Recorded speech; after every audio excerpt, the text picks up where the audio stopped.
battling that blaze. Fox 10 News reporter Derica Williams caught up with some Ashley Gate residents who watched it play out.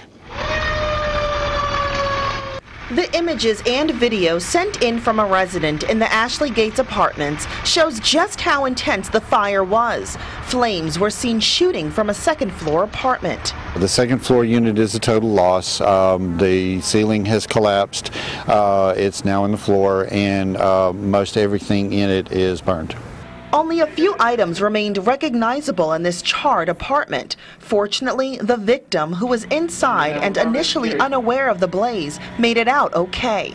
She heard some banging, which was basically the people in the building that were banging on doors to alert other occupants of the apartment complex, and they were banging on doors telling people to get out because there were flames coming from the apartment complex. She got out and realized it was her apartment that was on fire.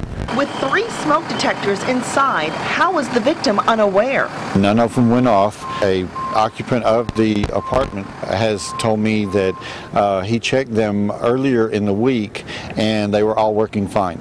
So whether there may not have been enough smoke in the apartment to activate the smoke detector. She's doing okay. She's a little shaken up, but other than that, she should be just fine.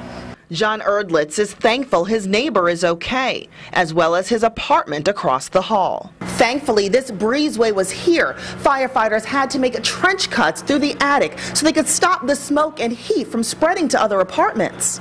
Tom Walker with the Daphne Police Department says although it took about 40 minutes to extinguish, stopping the fire was a difficult task because of limited access. 2 firefighters were injured in the process. There were 2 firefighters injured. One was hit by a hose coupling and had to go down to the Thomas Hospital and get sewed up.